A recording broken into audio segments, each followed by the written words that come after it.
Dear viewers, thank you for joining us. You are watching our weekly edition Talk to OBN. This is OBN Horn of Africa. Today I joined by Mohammed Abawaji from Australia via Zoom, and we are going to discuss about the current situation in Tigray regional state. Of course, the Ethiopian government has declared a ceasefire before a week. And with Mohammed, I'm going to talk about it. Mr. Mohammed, nice to meet you. Nice to meet you too. All right, good to have you here. As I have said now, the Ethiopian government has declared a unilateral ceasefire, right? How did you see that? So I would like to say thank you, first of all, for inviting me on this program, OBN Horn of Africa. So when I came back to the question that you asked, the Ethiopian federal government have declared a unilateral ceasefire, which has been accepted and also appreciated by the international communities. So after the unilateral declarations, the world has welcomed the move or the step that Ethiopian government have taken toward making peace with the Tigray region. So that was the very motivational steps that has ever been taken by the Ethiopian government. So as you know, the war lasted for about 8 months, which brought a lot of distractions on two sides. The Ethiopian government have spent billions of dollars on this during this conflict. As a result of this, a lot of life was lost, and also materials and a lot of infrastructure have been destroyed on two sides. So there is a lot of catastrophic. The TPLF, I mean, the remaining junta team is disseminating a false propaganda as if they won so many battles and control the capital of the region, Mekelle, these days. How do you see that again? So it didn't come as a surprise to me when I heard the news of victory by the TPLF, when TPLF declared himself a winner or victorious. Actually, TPLF has been very well known by disseminating false informations, and also they have been known to use propagandas. Let's go back to what happened for the last 27 plus years when TPLF was actually in power in Ethiopia. So this group, I couldn't even call them a government, but they were like a collection of like mafias and gangsters who have had an opportunity to lead Ethiopia, the country which is about 110 millions, with about 80 different nations and nationalities, and with rich heritage and cultures, and with a very progressive economy. So when TPLF assumed power in 1991, after overthrowing the Derg regime in a collaboration with Eritrea and the Oromo Liberation Front, the first techniques and the strategy they used was to divide and rule. So this strategy has been widely used by the TPLF at that time. Even when TPLF came to power, I was about maybe 4 years old or maybe 5 years old. I didn't even remember what happened at that time, but from what I recall, from what my brothers, from what I learned from histories and read, I understood that the first thing that TPLF did was to kick out the Oromo Liberation Front from the chart, but also to kick out Eritrea. Eritrea, declared its independence later on in 1993 because of the atrocities and the conspiracies that has been orchestrated by the TPLF. So TPLF is well trained in terms of disseminating false informations. Not only that, he's been successful in using false informations and propagandas to be accepted and stay in power for the last 27 plus years until the current Prime Minister, His Excellency Laureate Dr. Abiy Ahmed, came to power as a result of the massive struggles that has been happening throughout the countries. The Oromo youth and Amaras, in a collaboration with other nations and nationalities, have come together to fight and overthrow TPLF. So TPLF, losing power for TPLF was a nightmare. He didn't expect to lose power. So TPLF was assuming to rule Ethiopia for the next 50 years, which was really suspended and cut off. That was like a daydream. So losing a power for TPLF was a sudden and a shock, something he didn't expect it. Sorry for the interruption, sir. TPLF remaining, terrorist group are orchestrating as if they come to power again by after some few times. How do you see this again? Just wait, look, I'm coming back to the first point that I said to you. TPLF always dream to come to Addis Ababa, the capital city of Ethiopia. TPLF always daydream about coming to power and leading Ethiopia for the next 50 years, right? This is a daydreaming, daydreaming. Exactly. So this is a daydream, a dream that will never ever come to reality. Yeah. So what I'm saying, even after the unilateral ceasefire has been declared internationally, and the world diplomats, America, United States of America, and also European Union acknowledge and recognize and appreciated the step taken by His Excellency Prime Minister Abiy Ahmed to cease fire. But on the other side, as you said, TPLF is declaring victories. They say we won the wars, okay? This tells us how liar is a TPLF, all right? The international community is witnessing how liar is a TPLF. So I think it's a very good opportunity for the federal government of Ethiopia that the TPLF is exposing himself. By what? By saying, I'm a victorious. All right? All right. Ambassador Taye Asqassalasie recently, briefed UN Security Council on the ongoing Tigray situation. Have you heard about it? Mr. President, let me begin by congratulating you for assuming the presidency of the Security Council for the month. I assure you of my delegation's full support. Mr. President, my country, Ethiopia, is undergoing a significant transformation that requires delicate and context-driven handling of its domestic affairs. Yeah, today, as soon as I woke up, the first episode, the first program that I was watching was a briefing by the UN Security Council. I've listened to all of the briefing. Suddenly, the first couple of sessions was not good for me because I've heard the United States of America complaining Ethiopia, and then they still, presented a brief which is biased, a brief which didn't look at the two sides of the stories.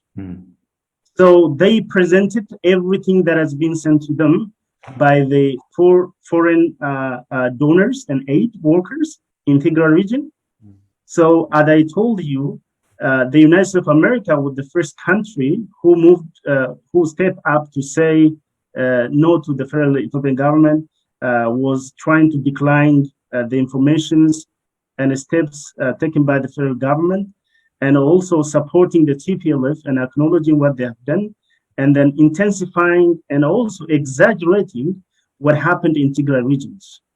Because Americans have interest in Ethiopia, America support Egypt, so America's best ally is Egypt, because Egyptians are the dominant in the Arab leagues, and then Ethiopia is building a mega hydroelectric powers, the Renaissance Dam. So this created tensions between Egypt and Ethiopia, including Sudan. So America is trying her best to put a pressure on Ethiopia, expecting that Ethiopia will suspend the accomplishment of the Grand Renaissance Dam, so that the conflict happened in Ethiopia is another chance for America to put pressure on the federal government of Ethiopia to accept whatever America bring up. So that didn't work actually. So later on, the ambassador for UN Security Council, Ambassador Taye, he amazingly presented what really happened on the ground. It's not the way America wanted. But he based his briefing on some evidences. He didn't deny the fact that there was a problem, there was civilians casualty on the ground. He didn't deny the fact that there was famine, like all people are starving or suffering from food, whatever it is. But he, in general, presented a very balanced and a partial report. And I really appreciate this ambassadors, Taye, for his contributions. I really thank him for that. Ambassador Taye this morning tweeted that to look at the situation in Ethiopia in the right perspective. What does it mean by the right perspective in his notion? But look, let me tell you something. The Americans, these foreign aid workers, have been reporting very biased informations. If you take Reuters, with the first medias, international medias, who had covered a very false footage, they've used a false footage, you know, and which is very biased. They were like, you know, criticizing and holding the federal government accountable for the atrocity that happened in Tigray. What about the Maikadis? Exactly. What about some of the genocide that happened against Maikadis? Civilians were mass murdered by the TPL, by the juntas. So what this ambassador is saying, that he's referring to the America from right perspective. That means from unbiased perspective. America has to isolate itself from taking side, all right? Because America is said to be the world leaders. So America is taking side because whatever America is trying to do, as I told you, is to destabilize Ethiopia. If she could, she want to suspend the accomplishment of the Grand Renaissance Dam, as I told you. So the story that has been, and the brief that has been presented by the United States was biased. It is one-sided story. They didn't talk to the government officials. They didn't talk to Ethiopian authorities in place. They didn't talk to the Minister for Foreign Affairs. So they didn't talk to Amnesty International in Ethiopia. So all they based their sources from one side, from the person from the group who plays the victim. Who playing a victim is a TPLF is a playing victim. The troublemakers at the same time they're playing victims. So there is the report that has been presented by the Americans, by the United States, is unbiased. So the ambassador is referring to America. When you look at or when you do reporting, you have to look at it from right perspective. I think that is what I understood by his tweet. Great. Okay, again, why the international organizations and media and the veto nations are failed to see all the evil deeds of TPLF? It's very good questions. Let me tell you something. America always works for its own national interest.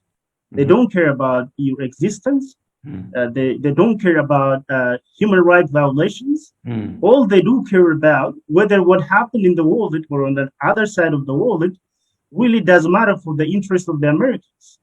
So that's why the Americans cares about their interest. What is America's interest in the Middle East? What is the America's interest in the Horn of Africa? America had an interest in the Horn of Africa. She's still an interest in the Horn of Africa. Because Al-Shabaab, Al-Shabaab was a threat for America's existence in the Horn of Africa. So America used to donate Ethiopia with about $2 billion a year in a fight against Al-Shabaab. So this happened during TPLF. When TPLF was in power, TPLF have been drowned by billions of dollars that was coming from the Western countries. So he uses that money to destabilize the country. So what America did was, the new prime minister, when he came to power, he didn't look back to America. He just did what he did. He just won popular votes. People liked him. So people accepted him. He brought unity. He brought a lot of initiatives. And then he turned blind eyes toward America. This really upset America. America wanted somebody who works with her, who always beg her, who always knock at the doors and saying, I'm here just, asking for your help. America needs that kind of thing. But the prime minister doesn't seem to look back to America. I think that is what opened the hole so that America can take advantage And of this piss crisis. them off as well. Yes, definitely. So, as I said to you, all the medias are owned by the Western peoples. So if you take Reuters, it's owned by the Western. If you take CNN, one of the biggest and leading medias in the world, owned by the America, stationed in the United States of America. So they're working for the better interest of the American people, the United States of America. So whatever they do is not based on journalism ethics, international. I'm a journalist myself. I know what it ethics. So it's not based on the journalism ethics. What they do is that, okay, this is America's interest, so we go and cover it. So they didn't pay attention for the reality on the ground. And instead, they focus on what they wanted. The footage that was posted, they traveled to Tigray and they used some footage, which was false. When you do journalism reporting, you have to do two sides of stories.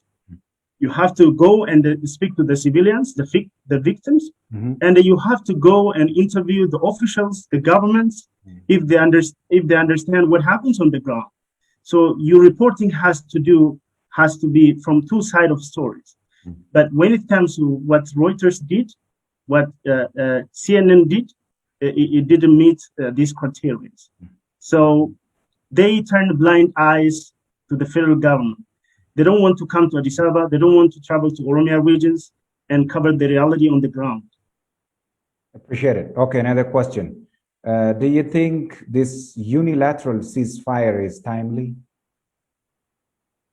I think it's timely because the reason that the federal government declared a unilateral ceasefire is because, as you see, about 1 week ago, the United States was about getting ready to put the second sanction on Ethiopia. As you remember, America has put a sanction on Ethiopia before, which cut Ethiopia from accepting or receiving about $250 million, and another sanction was on the way. So it is timely because Ethiopia held one of the successful elections in the country, in the history of the country. This election is said to be one of democratic elections in the history of that country because there was a massive turnout by the people of the country. People have casted the ballot, the votes. This is really surprising. So the other thing is the humanitarian workers were complaining in Ethiopian government, saying that we didn't get an access to the Tigray regions. So there have been a lot of reports saying that humanitarian aid are not getting or reaching to the needy peoples. So the government was really facing different pressures from different angles. I felt sorry for the Ethiopian government, to be honest. I know how it feels if I were a prime minister of Ethiopia at this time, because the pressure was coming from Sudan, occupying Ethiopian land. The pressure was coming from the TPLF, who was facing the Ethiopian military in the bottom.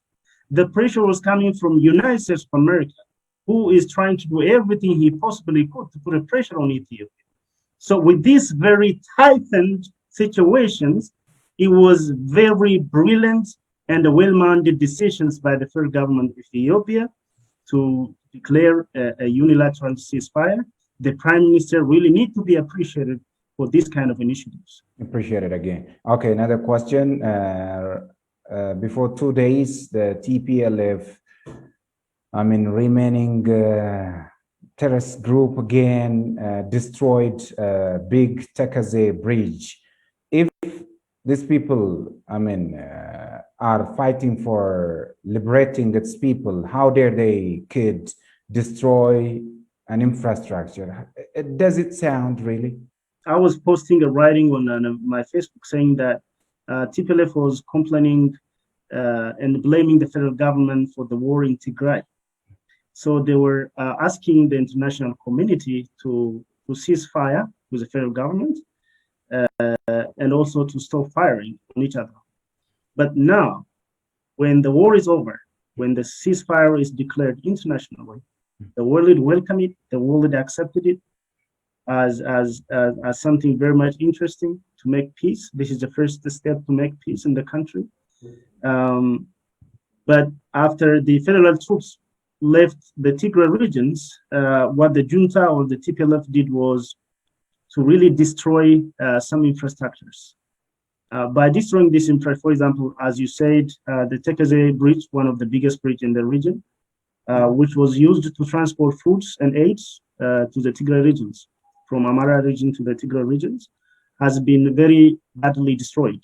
They do this because they're trying to attract international attentions, because if one of the routes, if you've got one of the routes or the bridge that really connects the two regions to transport food and aids has been broken or damaged, there has to come, the international has to come with another options of creating a conducive environment or any transportation means, which means maybe, let's say, they might say, like, oh, we need like international flight, because there is no bridge, there is no any transportation on the ground. You know, they want to attract international attentions to fulfill their interest. These people are really merciless. You know, I don't even call them a group. These are a mafias and gangster group. So by destroying the infrastructure, as I said to you, they're trying to attract attentions. So, oh, the bridge has been destroyed by the federal government. So how do we survive? So we need some help. We need another means of transportation.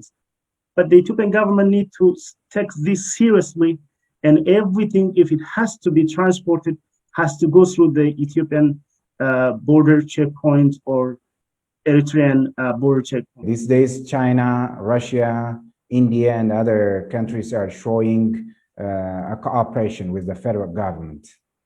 How do you see this? It's not surprising. China and Russia has been Ethiopia's best ally for decades. Every time the America approves something against Ethiopian interests, these veto power countries like China and Eritrea, they use the veto powers and they decline whatever they're not interested in. So China and Russia has been a best ally of Ethiopia. They will continue to stand in solidarity, in shoulder to shoulder with the Ethiopian government. So it's not surprising for me. So whenever America bring initiatives that really threaten the Ethiopian national interest, Russia and China is always there to defend that, which is very interesting. And the Ethiopian government need to, you know, extend his gratitude to these two countries. Okay. Again, another question, Mr. After this unilateral ceasefire, so many countries are showing again cooperation and appreciated the declaration of ceasefire, including Canada, different countries in Europe and the US as well. And what is the advantage of, these remarks, and what is the benefit, the political benefit that the Ethiopian government get out of this declaration? Lot of benefits. Let us look at, economically and politically. So as you say that, if you look at like in terms of economically, it has got a lot of importance. It is clear that Ethiopia's economy relies on foreign donation as well. Ethiopia is a country that receives about $2 billion from the United States of America every year in a fight against terrorism. So America also used to donate and support Ethiopia's militaries in the Horn of Africa, because Ethiopia is a strategically very important country in the Horn of Africa. Ethiopia is a country with a very strong and stable military in the Horn of Africa. So if the Western have an interest in the Horn of Africa, so they use Ethiopia as a bridge, to accomplish their interest. So when the ceasefire has been declared, it has a significant importance in terms of politicals. As you know, the Ethiopian government has been widely criticized for the ongoing wars in Tigray, and what the government was condemning was that the Ethiopian government, need to take the initiatives to declare a ceasefire. Now, when the ceasefire happened, that is what the world community wants. You can't lie hereafter, because this declaration happened internationally. The media have covered it. The UN Security Council have already approved it, appreciated it. So this really brings the good political relationship with the country Ethiopia, and it's good for the Ethiopian image in the world politics. It helped the Ethiopian government progress a little bit forward. So especially Ethiopia, participating in one of the best and maybe let's say perhaps one of the first democratic election in the country. The world is also like accepting and declaring the fairness of the elections after the ceasefire was declared. So it has two sides of benefits. So politically, it's beneficial for the country because a lot of people are interested to invest in Ethiopia.